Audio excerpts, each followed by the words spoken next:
Valley of the Kings, burial site of ancient Egyptian pharaohs.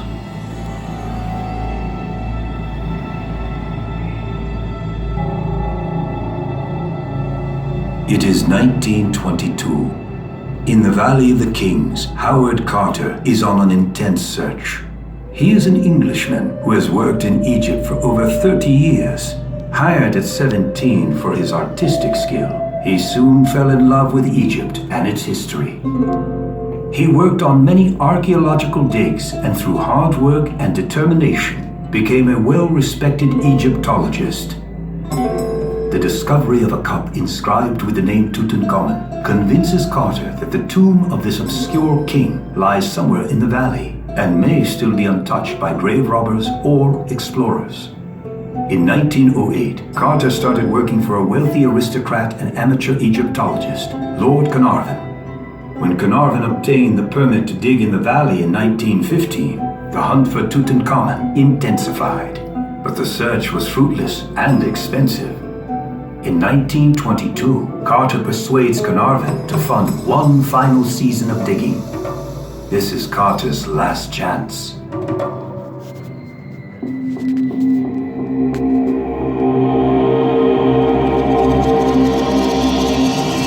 It is 1336 BC. Egypt is at the height of its glory, the most powerful empire on earth. The ancient Egyptians credit their success to the blessings of the gods. It is a culture immersed in magic. Each day, the sun god Re voyages across the sky. Each night, he travels through a dark and dangerous netherworld. Each sunrise, he is reborn to begin his journey, an eternal cycle, and one the king enters after death through the power of magic. At the tender age of 9, Tutankhamun ascends to the throne. He lives a life of unimaginable wealth and luxury until he dies suddenly at 19. Priests prepare his body for the perilous journey through the afterlife. They provide magical amulets, spells, and weapons. Everything that the boy king will need to meet the dark challenges that stand between him and paradise.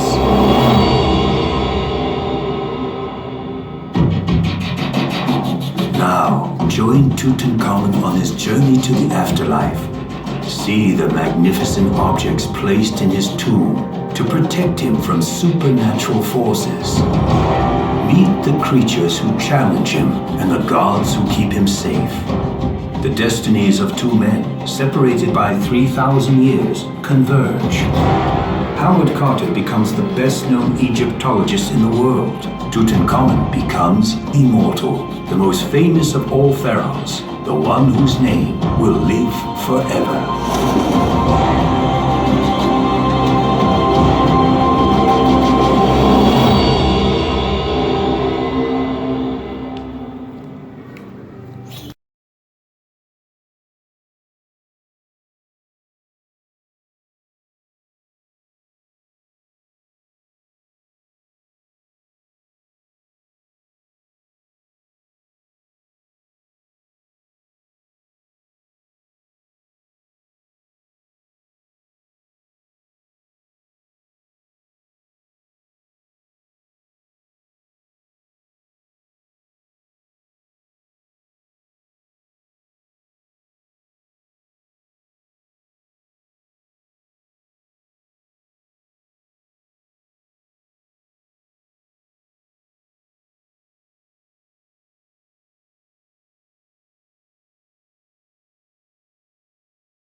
and a wish for his eternity.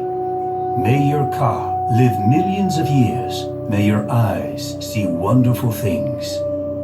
But the preparation of his body and his tomb and all the spells were not enough to ensure wonderful things for Tutankhamun in the afterlife.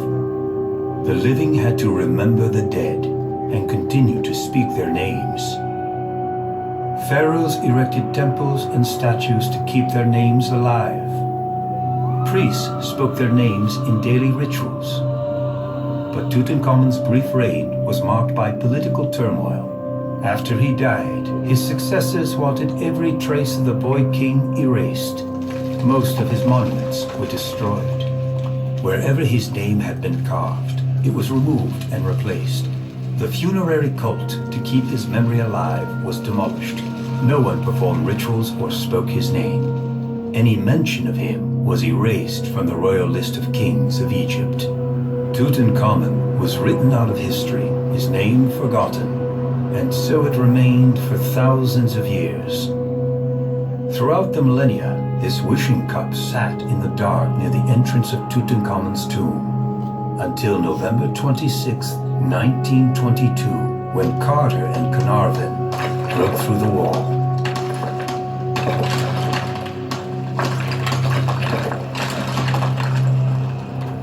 Can you see anything?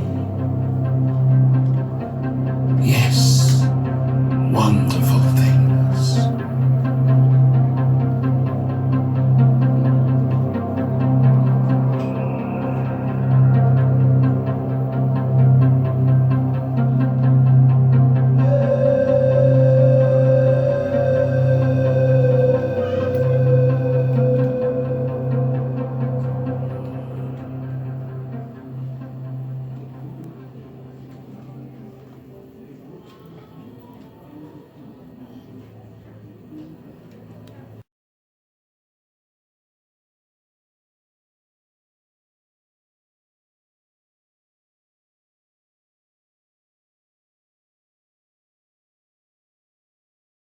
November 6, 1922, Howard Carter to his financier, Lord Carnarvon.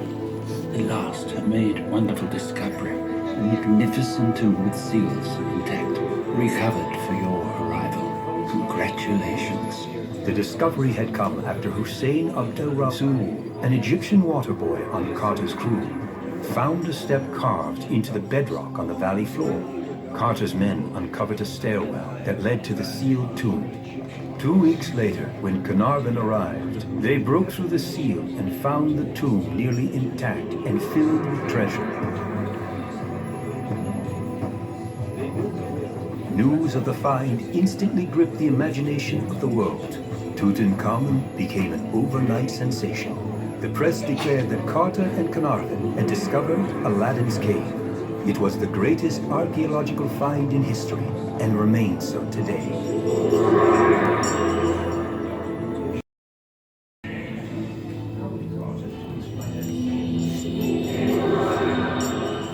It took Howard Carter 10 years to clear Tutankhamun's tomb of over 5,400 invaluable objects.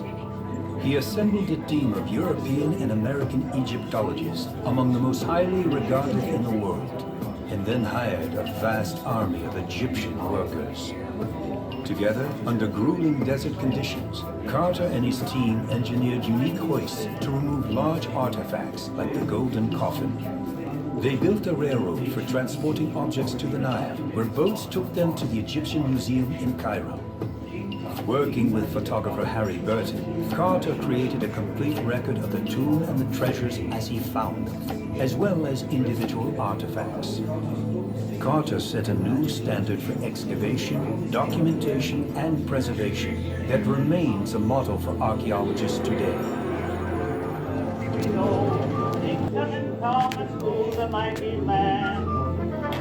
The story of Tutankhamun captivated the world.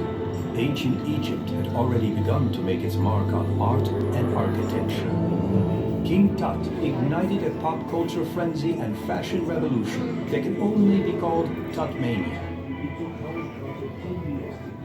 Howard Carter's own speaking tour and magic lantern show drew crowds everywhere he went. 33 centuries had passed, since human feet last trod the floor on which we stood. We had penetrated 2 chambers, but when we came to a golden shrine with doors closed, we realized that we were in the presence of the dead king. We were to witness a spectacle such as no other man in our time had been privileged to see. And Tasmania is still on a roll. So obviously,